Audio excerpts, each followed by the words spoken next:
मैंने खुद ने किया था कि मैं कैसे कैसे करती थी फिजिक्स, और मुझे बहुत पसंद थी फिजिक्स। टेस्ट में ज़्यादा से ज़्यादा स्कोर कैसे करें। रे ऑप्टिक्स और वेव ऑप्टिक्स से इतने भर के क्वेश्चन आए थे ना, ताकि टाइम पास करना होता था। फिजिक्स के क्वेश्चन कोई भी चैप्टर लेके बैठी और क्वेश्चन करने बंद करती थी। जिन बच्चों की स्ट्रॉन्ग नहीं है, स्ट्रॉन्ग हो जाएगी, ज़्यादा डरने की कोई बात नहीं है। क्वेश्चन कहाँ से करने हैं, रिविजन कर रहे हैं तो क्वेश्चन कहाँ से लगाने। अभी ऑल इंडिया टेस्ट सीरीज जो लॉन्च हुई है उससे फॉलो कर सकते हो। मैंने उसके सारे टेस्ट दिए थे।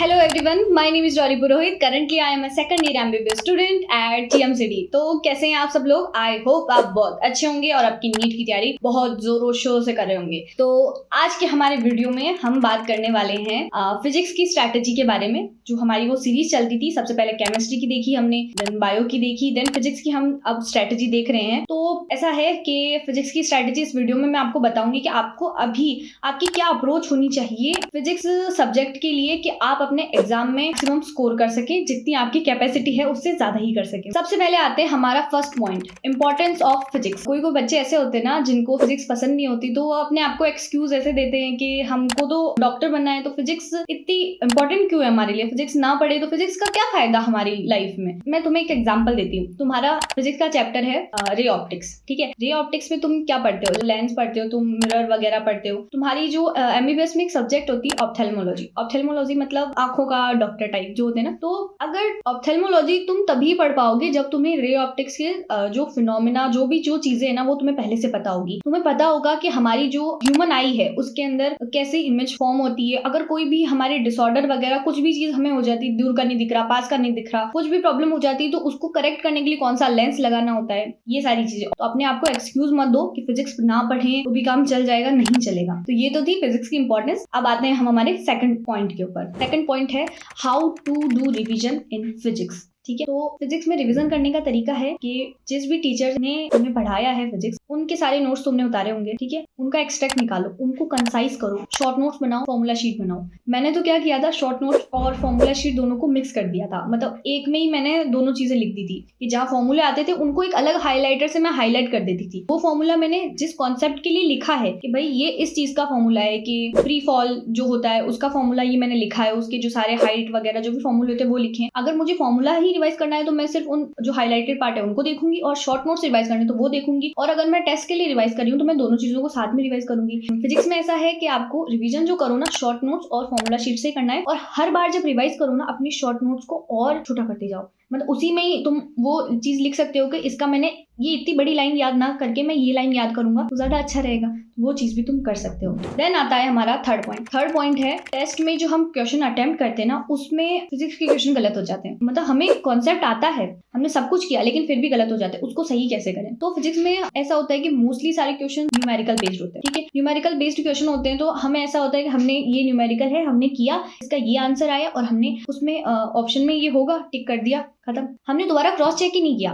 तो हमेशा टेस्ट में जब भी क्वेश्चन देखो ना फिजिक्स का, तो एक बार न्यूमेरिकल अगर है ना तो उसका आंसर करके एक बार उसे वापस देखने की कोशिश करो कि तुमने मल्टीप्लाई तो सही से किया है, तुमने अगर ऐड करना है, सब्ट्रैक्ट करना है, कुछ भी वो सही से तो किया है। तो न्यूमेरिकल जब भी आता है ना तो उसको एक बार क्रॉस चेक जरूर करो कि वो तुम्हारा सही है कि नहीं है आंसर, ठीक है। अब आते हैं हम हमारे फोर्थ पॉइंट के ऊपर, और ये है important chapters in physics. Start करते हैं हम 11th से, ठीक है। 11th का सबसे पहला चैप्टर यूनिट एंड डायमेंशन और सबसे इंपॉर्टेंट चैप्टर है। मेरी मानो और मुझे बताया था MR सर ने, मैंने उनसे पढ़ा था। उनका कहना ये था और अब तो मेरा भी कहना यही है कि इस चैप्टर में ऐसा है कि कम पढ़ना है और क्वेश्चन ज्यादा आएंगे। एक तो क्वेश्चन तुम्हारा एरर से आ जाएगा, बहुत इजी सा कॉन्सेप्ट है, एरर वाले उससे हो ही जाएगा। और तुम्हारा एक क्वेश्चन तुम्हारा इंस्ट्रूमेंट जो होते हैं ना, वर्नियर कैलिपर्स और स्क्रू गेज वगैरह, उन सबसे क्वेश्चन आता ही आता है। तो तुम्हें पता है, तुम्हें कॉन्सेप्ट तो दो ही पढ़ने हैं, तुम्हारे क्वेश्चन भी तो आ रहे हैं ना। लेकिन कोई एक चैप्टर है, जैसे मान लो रोटेशन है, उसमें से क्वेश्चन कहाँ से आएगा तुम्हें पता ही नहीं है। इतना बड़ा चैप्टर है, क्वेश्चन एक दो ही आते हैं। तो ऐसा है कि कौन सा स्कोरिंग हुआ, यूनिट एंड डायमेंशन ना, तो ये ज्यादा इंपॉर्टेंट है। देन उसके बाद में 11th में जो ऑसिलेशन, तुम्हारा साउंड वाला जो पोर्शन है वो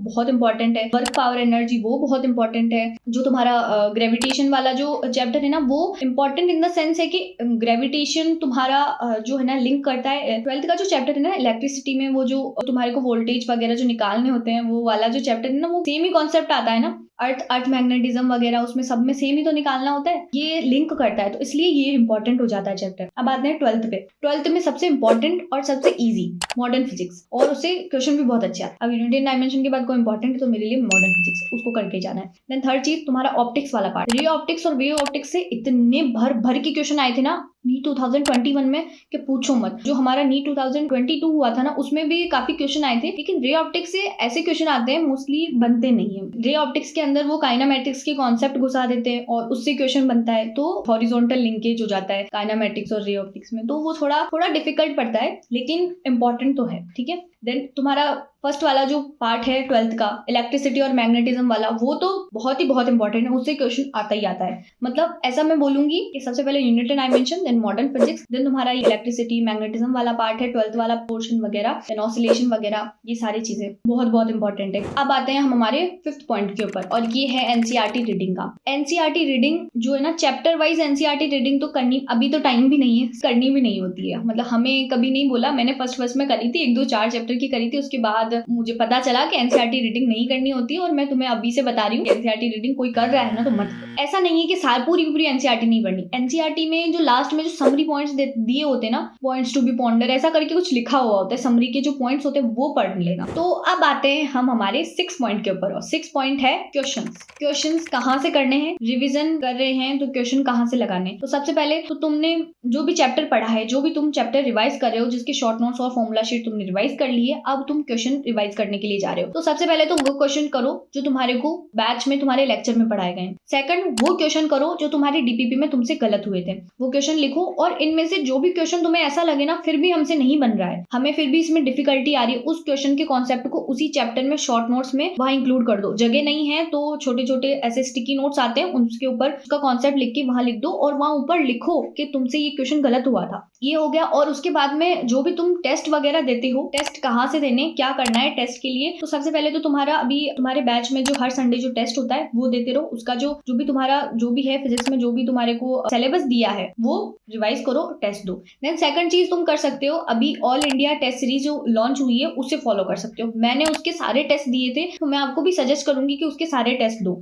ऐसा है कि फिजिक्स में जितने ज्यादा क्वेश्चन कर सकते हो उतने ज्यादा क्वेश्चन करो। ठीक है, ये सारी चीजें मैं फिजिक्स के लिए ही बता रही हूँ कि मतलब तुम्हें ज्यादा से ज्यादा टेस्ट देने। क्यों देने? क्योंकि तुम्हें फिजिक्स की प्रैक्टिस करनी है। ठीक है, बायोलॉजी तो फिर भी रिवीजन से हो जाएगी, लेकिन टेस्ट, न्यूमेरिकल मिस्टेक जो होती है, टाइम मैनेजमेंट नहीं होता है फिजिक्स में, तो वो सारी चीजें तुम कैसे सीखोगे? टेस्ट के थ्रू ही सीखोगे। ठीक है, तो टेस्ट मैंने बता दिया यहाँ से देने हैं। तो ये थी हमारी फिजिक्स की फुल स्ट्रैटेजी कि तुम्हें क्या क्या चीजें करनी, कौन कौन से इंपॉर्टेंट चैप्टर्स हैं, रिवीजन कैसे करना है, क्वेश्चंस कहाँ से करने हैं। अब हमें क्या करना है? इस स्ट्रैटेजी को फॉलो करना है। पूरा वीडियो देख लोगे, सुन लोगे, अपनी स्ट्रैटेजी बना लोगे, लेकिन जब तक उसे एग्जीक्यूट नहीं करोगे, तुम उसे खुद नहीं करके देखोगे, तब तक कुछ नहीं होने वाला। अपने आप से वादा करो कि स्ट्रैटेजी जो तुम बनाओ ना उसे फॉलो भी करो। ठीक है, मिलते हैं आपसे नेक्स्ट वीडियो में। आपको और भी कौन से टॉपिक के ऊपर नेक्स्ट वीडियोस चाहिए आप मुझे कमेंट सेक्शन में बता सकते हो, और आपको ये वीडियो कैसा लगा जरूर बताइएगा। और ये जो मतलब फिजिक्स का है ना, मैंने पूरा बहुत कॉन्सेप्चुअल बताया है, जैसा मैंने